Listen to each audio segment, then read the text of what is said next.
வணக்கம் நண்பர்களே, இன்னைக்கு நம்ம பார்க்க போகிறது டாப் இன்வெஸ்டர் செய்கிற 5 இன்வெஸ்டிங் மெத்தட்ஸ் தான் பார்க்க போகிறோம். ஸோ இது எப்படின்னா இன்வெஸ்டிங்கில் நிறைய விதம் இருக்குது. இருந்தாலும் அதிகமாக பண்ணுற மக்கள் அதிகமாக டாப் இன்வெஸ்டர்ஸ் பண்ணுற இந்த மெத்தடு தான் இந்த 5. First value investing, second growth investing, third dividend investing, fourth index investing, fifth dollar cost averaging. So இதை பற்றி டீட்டெயில்டாக பார்ப்போம்.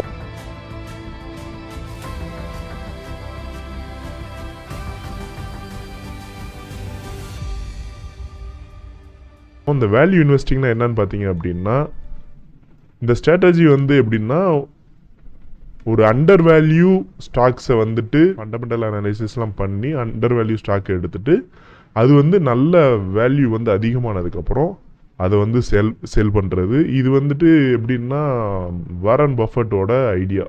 ஸோ அவர் அதிகமாக பண்ணுற மெத்தடு தான் இது. இது நிறைய பேர் ஃபாலோ பண்ணுறாங்க. எப்படின்னா மார்க்கெட்டில் ஓவர் வேல்யூவான ஸ்டாக்கை அவங்க வாங்க மாட்டாங்க. ஸோ ஃப்யூச்சரை பேஸ் பண்ணி இன்னும் 10 வருஷமோ இல்லை 5 வருஷமோ நல்லா க்ரோத் ஆக போகுது அப்படின்ற ஸ்டாக்ஸை சூஸ் பண்ணி, ஸோ அதோட ப்ரைஸுக்கும் இப்போ இருக்கிற அந்த மார்க்கெட் வேல்யூ, அந்த மார்க்கெட் கேப் இதெல்லாம் வச்சு பார்த்து, ஸோ ஒரு ஃபண்டமெண்டல் அனாலிசிஸ்லாம் நிறைய பண்ணி பார்த்துட்டு அது அண்டர் வேல்யூவாக இருக்குதுன்றத ஐடென்டிஃபை பண்ணி அதில் இன்வெஸ்ட் பண்ணுவாங்க. ஸோ அது என்னன்னா டக்குன்னு க்ரோத் ஆகும்போது நல்ல ஒரு ப்ராஃபிட் ரிட்டர்ன்ஸ் அவங்களுக்கு கிடைக்கும். இது வேல்யூ இன்வெஸ்டிங். அதாவது ஸ்டாக்கோட ப்ரைஸை பார்க்க மாட்டாங்க, அந்த ஸ்டாக்கோட வேல்யூவை பார்ப்பாங்க, வேல்யூவை வாங்குவாங்க. ஓகே, செகண்ட் ஒன்று பார்த்தீங்கன்னா growth இன்வெஸ்டிங். growth இன்வெஸ்டிங்ன்றது என்னன்னா ஒரு நல்ல வளர்ந்த கம்பெனின்னு கூட வச்சுக்கோங்க. அந்த கம்பெனி எப்படின்னா, ஸோ இன்னும் ஒரு 5 வருஷம் 10 வருஷத்துக்கு அந்த கம்பெனி அசைக்க முடியாத அளவுக்கு அதோட ஃபண்டமெண்டல் ஸ்ட்ராங்காக இருக்கும். ஸோ அந்த மாதிரி கம்பெனிஸ்லாம் சூஸ் பண்ணி அதில் இன்வெஸ்ட் பண்ணுவாங்க. அதோட ஸ்டாக் ப்ரைஸு அதிகமாக இருந்தால் கூட தாராளமாக அதில் இன்வெஸ்ட் பண்ணுவாங்க. அதிலிருந்து நல்ல ரிட்டர்ன்ஸ் எடுப்பாங்க. இது growth இன்வெஸ்டிங். தேர்ட் ஒன்று டிவிடெண்ட் இன்வெஸ்டிங்.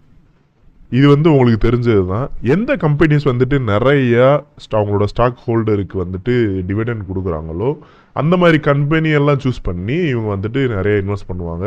ஸோ இது ப்ரைஸ் இன்க்ரீஸ் ஆனால் ப்ராஃபிட் வர்றது மட்டும் இல்லாமல், ஸோ அது மூலியமாக கிடைக்கிற டிவிடெண்ட்னாலையும் நல்ல ஒரு ஏர்னிங்ஸ் இதில் கிடைக்கும். ஸ்டாக் செலெக்ஷன் அனலைசிஸ் பண்ணும்போது இவங்க டிவிடெண்ட் தர்றாங்களா அந்த கம்பெனிஸ்லாம் அப்படின்ற மாதிரி அதையும் அனலைஸ் பண்ணுறதில்ல உங்களோட அனலைசிஸில் ஆட் பண்ணிக்கோங்க. Fourth index investing. So index இன்வெஸ்டிங்கிறது நம்ம எல்லாருக்கும் தெரிஞ்சது தான். டாப் நம்மளை பொறுத்த வரைக்கும் நிஃப்டி 50 இண்டெக்ஸில் நிறைய பேர் இன்வெஸ்ட் பண்ணுவாங்க. நீங்களாகவும் நேரடியாகவும் நிஃப்டி பீஸ் அப்படின்ற மாதிரியான நேரடியாக நீங்களே பண்ணுற மாதிரியான இண்டெக்ஸ் ஃபண்டிங்லாம் இருக்குது. ஸோ அதில் நீங்கள் எந்த ஃபண்டு உங்களுக்கு கரெக்டாக வரும்ன்றதை சூஸ் பண்ணிவிட்டு நீங்கள் தாராளமாக அதில் இன்வெஸ்ட் பண்ணலாம். இதில் பெரிய அளவில் நம்ம அனலைஸ் பண்ணணுன்ற அவசியம் இல்லை. ஓகேவா, நிஃப்டி 50 சூஸ் பண்ணிங்க அப்படின்னா இன்னும் ஒரு 10-20 வருஷத்துக்கு நம்ம இந்தியா வளர்கிறப்ப அதுவும் ஆட்டோமேட்டிக்காக வளர்ந்துடும். ஓகேவா, நீங்கள் பேங்க்கில் போட வேண்டிய காசை எடுத்துகிட்டு தாராளமாக இண்டெக்ஸில் போட்டு வைக்கலாம். அதில் எந்த ஒரு ஆட்சேபனையும் இல்லை. இது ஒரு வகையில் சேஃபான ஒரு இன்வெஸ்ட்மெண்ட்டு தான். ஸோ 5வது பார்த்தீங்கன்னா dollar cost averaging.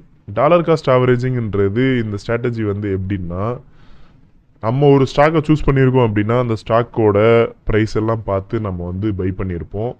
Some ரீசன்னால market ஒரு டவுன் சந்திச்சிருக்கு அப்படின்னா, ஸோ ஒரு 100 ருபீஸ்க்கு வாங்கியிருக்கிற ஸ்டாக் ஒரு 85 ஒரு 80 அந்த மாதிரி வந்துருச்சு அப்படின்னா, ஸோ அந்த கம்பெனி ஃபண்டமெண்டலாக ஸ்ட்ராங்காக தான் இருக்குது அப்படின்ற பட்சத்தில் நம்ம 80க்கு நம்ம திருப்பி நம்ம ஒரு குவான்டிட்டி நம்ம வாங்கணும் அப்படின்னா, சேம் குவான்டிட்டி இப்போ 100 குவான்டிட்டி வாங்குறது திருப்பி இன்னொரு 100 குவான்டிட்டி வாங்கினோம்னா, ஸோ நம்மளோட ஆவரேஜ் 90 மாறிடும்.